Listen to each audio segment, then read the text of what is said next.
தாய் தமிழ் உறவுகளுக்கு வணக்கம்.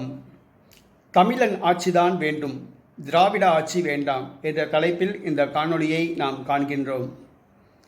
ஒரு சில நாட்களுக்கு முன்பாக ஒடிசா மாநிலத்தில் பிரச்சாரம் மேற்கொண்ட அமித்ஷா, நரேந்திர மோடி ஆகியோர் ஒடிசாவை தமிழர்கள் ஆளக்கூடாது என்று கூறினார்.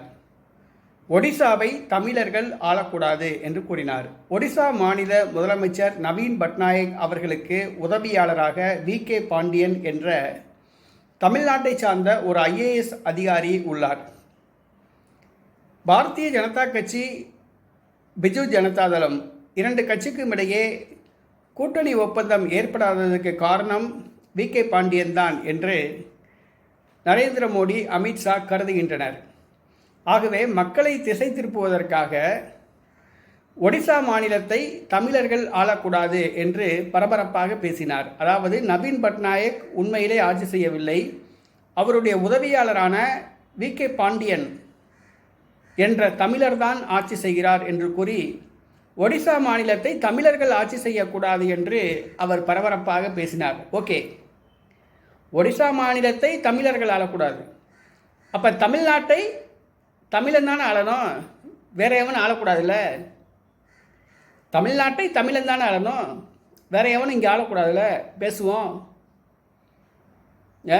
இன்னைக்கு தமிழ்நாட்டில் சுதந்திரம் அடைந்து 1952ஆம் ஆண்டுக்கு பிறகு பொது தேர்தல் நடைபெற்றுள்ளது. இதுவரை நடைபெற்ற பொது தேர்தல்களில் மூணு பேர் தான் தமிழன். ஒன்று யாருன்னா காமராஜர், அடுத்தது ஓ பன்னீர்செல்வம், அடுத்தது எடப்பாடி பழனிசாமி. மீது எல்லாருமே பிற மாநிலத்தை சார்ந்தவர்கள் தான். ஆமாம், ராஜாஜி அவர் இந்தியாக்காரரே கிடையாது. கைபர் கணவாய் அங்கிட்டு ஆடு மேய்ச்சிக்கிட்டு வந்த கூட்டம். பார்ப்பனர், பிராமின், ஆரியர். ஒரு ஆரியன் இங்கே தமிழ்நாட்டில் ஆட்சி செஞ்சான், அவன் தமிழன் கிடையாது, ராஜாஜி. சரிங்களா? பக்தவத்சலம் அவர் தமிழர் கிடையாது. அண்ணாதுரை தமிழர் கிடையாது, அவர் ஒரு தெலுங்கர். கருணாநிதி அவர் ஒரு தெலுங்கர். மு.க. ஸ்டாலின் ஒரு தெலுங்கர். எம்ஜிஆர் அவர் ஒரு மலையாளி. ஜெயலலிதா அவள் ஒரு கன்னடத்தி. ஆக தமிழ்நாட்டை தெலுங்கர்கள், கன்னடர்கள், மலையாளிகள், ஆரியர்கள் ஆட்சி செஞ்சிட்டாங்க. ஏன் தமிழ்நாட்டை மட்டும் தமிழை ஆளக்கூடாது? நீங்கள் உதயநிதி சொல்கிறாப்புல நான் திராவிட இனம் அப்படிங்கிறான். நீ தமிழனா? அதை சொல்லியா? நீ தமிழ்நாட்டுக்கு தானே இருக்க, தமிழ்நாடு விளையாட்டுத்துறை அமைச்சராக தானே இருக்க, திராவிட நாட்டுக்கு அமைச்சராக இருக்கியா? நீ என்ன திராவிட நாட்டுக்கு அமைச்சராக இருக்கியா? தமிழ்நாட்டுக்கு தானே அமைச்சராக இருக்க. நான் தமிழன் சொல்லு பார்ப்போம். நீ தமிழன் சொல்லு, தைரியம் இருந்தால் நீ தமிழன் சொல்லு. நான் திராவிட இனம். ஏன்னா அவர் தமிழன் சொல்ல முடியாது, ஏன்னா அவர் தமிழர் கிடையாது. அவர் ஒரு தெலுங்கர். அவங்க அப்பா மு.க. ஸ்டாலின் ஒரு தெலுங்கர். அப்போ தமிழ்நாட்டை தமிழன் தானே ஆளுவோம், தமிழன் ஆள வைப்போம். எதுக்கு வந்தேரியில் ஆள வைக்கணும்? ஆந்திராவிலேருந்து பஞ்சம் பிழைக்க வந்த அந்த இசைவேளாளர் சமூகம், அவங்க இன்றைக்கி தமிழ்நாட்டில் 2 பேர் MP. யார்? தயாநிதி மாறன், கனிமொழி MP. ஒருத்தர் விளையாட்டுத்துறை அமைச்சர், ஒருத்தர் தமிழ்நாடு முதலமைச்சர். மிக உயர்ந்த பதவிகளை பூரா இவங்க தெலுங்கர்கள் வச்சுட்டாங்க. தமிழ்நாட்டில் 9 மந்திரிகள் தெலுங்கர்கள் இருக்காங்க. அப்போ ஒடிசாவை தமிழன் தான் ஆளக்கூடாது, ஒடிசாவை ஒடிசா மக்கள் தான் ஆளணும், தமிழர்கள் ஆளக்கூடாது அப்படின்னு சொன்னால் தமிழ்நாட்டை பிற மாநிலத்தை சார்ந்தவர்கள் ஆளக்கூடாது, தமிழ்நாட்டை தெலுங்கை ஆளக்கூடாது, தமிழன் தான் ஆளணும். சரிங்களா? அப்படி ஒரு சட்டம் கொண்டு வருவோமா? சட்டம் கொண்டு வரதுக்கு வாய்ப்பு இல்லை. தேசிய ஒற்றுமைப்பாடு அப்படின்னு சொல்லுவீங்க, சட்டம் கொண்டு வருவதற்கு வாய்ப்பு இல்லை. அப்போ தமிழக மக்கள் முதல்ல புரிஞ்சிக்கணும். ஒடிசா மாநிலத்தை தமிழை ஆளக்கூடாதுன்னு சொல்கிறான்ல, அப்போ தமிழ்நாட்டை தெலுங்கு ஆளக்கூடாது அப்படின்னு தமிழக மக்கள் புரிஞ்சுக்கிட்டு இந்த ஸ்டாலினுக்கு ஓட்டு போடக்கூடாது, உதயநிதிக்கு ஓட்டு போடக்கூடாது. சரிங்களா? சீமானுக்கு ஓட்டு போடணும், எடப்பாடி பழனிசாமிக்கு ஓட்டு போடணும். இன்னைக்கு தமிழ்நாட்டில் இருக்கிற கட்சிகளுடைய தலைவர்கள் தெலுங்கர்கள் யார்?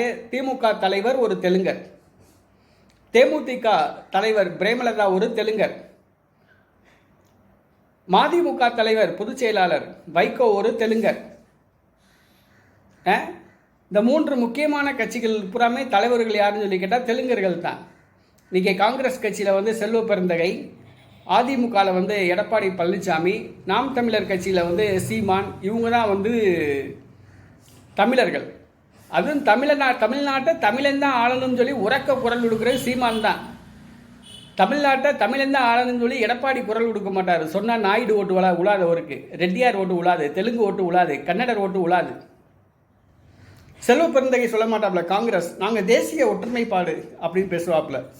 தமிழ்நாட்டை தமிழன் ஆளணும்னு சொல்லிட்டு செல்வ பெருந்தகை சொல்லுவாப்லையா? சொல்ல மாட்டாப்புல. சொன்னாப்புலன்னா தெலுங்கை வந்து காங்கிரஸ்க்கு ஓட்டு போட மாட்டான், கன்னடன் காங்கிரஸ்க்கு ஓட்டு போட மாட்டான், மலையாளி காங்கிரஸ்க்கு ஓட்டு போட மாட்டான். அதனால சொல்ல மாட்டாப்புல.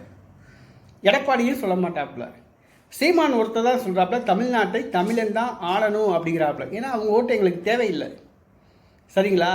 தமிழக மக்களை தமிழர்கள் தான் ஆள வேண்டும், தமிழ்நாட்டை தமிழன் தான் ஆள வேண்டும், தமிழ் நிலத்தை தமிழன் தான் ஆள வேண்டும். சீமான் தான் உறக்க சொல்கிறாப்புல. ஆக இப்பவும் நாங்கள் சொல்கிறோம், தமிழ்நாட்டை தமிழன் தான் ஆள வேண்டும். ஒடிசா மாநிலத்தை ஒரு தமிழன் ஆளக்கூடாது என்று சொன்னால் தமிழ்நாட்டை தமிழன் தான் ஆளணும். தெலுங்கர்கள் ஆளக்கூடாது. தெலுங்கர்கள் ஆள்வதற்கு தமிழர்கள் ஓட்டு போடக்கூடாது.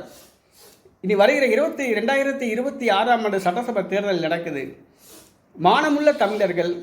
மானமுள்ள தமிழர்கள் திமுகவுக்கு ஓட்டு போடக்கூடாது. ஏன்னா ஒரு தெலுங்கன், மு.க. ஸ்டாலின் ஒரு தெலுங்கன், உதயநிதி ஸ்டாலின் ஒரு தெலுங்கர், வை. கோபால்சாமி ஒரு தெலுங்கர், பிரேமலதா ஒரு தெலுங்கர். ஆகவே மானமுள்ள தமிழர்கள் தெலுங்கர்களுக்கு ஓட்டு போடக்கூடாது. தமிழ்நாட்டில் தமிழன் ஆட்சி தான் வேண்டும்.